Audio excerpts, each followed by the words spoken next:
はい、今回はですね、こちらマイクのことについて紹介しようと思います。つまりドラムのレコーディング、録音ですね。以前もですね、このマイクのこと、ドラム演奏を録音するにあたってどういうところに設置した方がいいのかっていうことを動画で紹介したんですけども、今回はこのマイクの構造について、初級編としてね、どういう風に扱えばいいのかっていうことをご紹介していきます。初心者の方はマイクの種類とか全然気にしてなかったり知らなかったりすると思うんですけども、一応これはですね、コンデンサーマイクといって、音楽をしていない方にとってはあまり一般的ではないと思うんですけども、だいたいボーカルマイク、ボーカルレコーディングとかで使われるタイプのマイクですね。で、よくマイクというとカラオケなどでよくあるこう横のタイプ、こう持ってこういう形ではなくてこう持って歌うようなタイプのマイクが一般的だと思うんですけど、あれは SH58 というマイクですね。よく日本だとゴッパーって、58、数字の58のことを言うんですけども、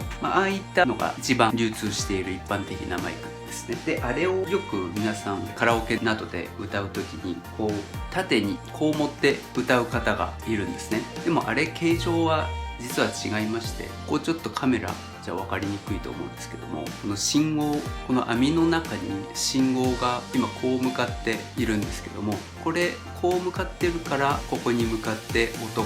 声がこう発して捉えられるわけですね。つまりここの信号に向かってこう垂直に音を発することで一番性能のいい状態で撮れると。つまりこれの場合はこうやって置いてこう声を発して自分の口の高さより若干上だったり下だったりするんですけども、それは男性か女性かによって高音域低音域を生かしたいかで、若干位置を変えるんですけども、基本垂直に音を発するようにします。なのでゴッパーの場合はこういうタイプではなくてこうなっているので、マイクもこうやって持って口から出す音を垂直に出します。なのでこうやって持つのが本来正しい持ち方ですね。っていうことを踏まえてドラムのマイク取りも同じように行います。ドラムの場合各太鼓それぞれにスネアはスネア、ここにはないんですけどタムはタムで、ハイハッツはハイハッツで、シンバル系はトップでやったりするのが一般的です。でそのマイクの向きも例えばこれの場合音を発するところポイントに向かってこの中のこのセンサーを向けるわけですね。なのでこのコンデンサーマイクの場合はスネアがあったらこういう風に立てる、若干この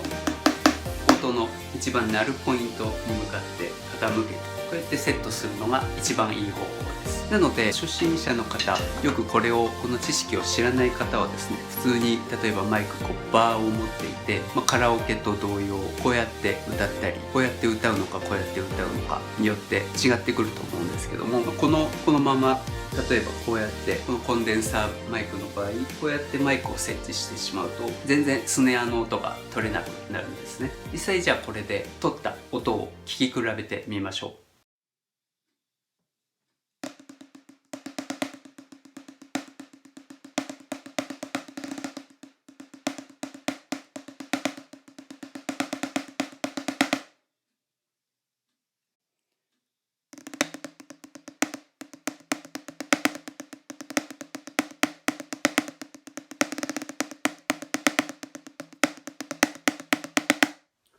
はい、というこんな感じでした。このマイクの向ける位置、もしくは立てる位置。厳密に言うと、そのマイクの種類だったりで、ドラムそれぞれ個々の得意分野、このレンジ、音を拾う範囲ですね。そういったところとか、いろいろ全然違う種類で、この取れ方の具合だったり、性能が全然違ってくるんですけども、そういうのもいろいろ試してみたりするのも面白いと思います。今 iPhone はなかなか音がよく取れるんですけども、でもそれにしても、このマイクを立てて実際レコーディングしたりプロにレコーディングしてもらったりするのも全然格段にレベルが違うので、ぜひやってみるといいと思います。とはいえやはりそのプロに実際レコーディングしてもらうのも費用もかかりますし、手間ももちろんですけど労力もかかるので、なかなか簡単にやってみてくださいと言ってもできる機会もないと思うので、自分でね全然マイク1本一番安い SH58 を購入するか、もしくは仮スタジオを使ってる方はマイク1本だったら無料で借りれるところも多数あると思うので、それでいろいろマイクの位置だったり立てる位置を録音して、それで試してみるといいと思います。という感じで、この動画もしくは前回紹介したマイクの立てる位置によって音が変わることなどを参考にしてもらえればいいと思います。それではまた次回お会いしましょう。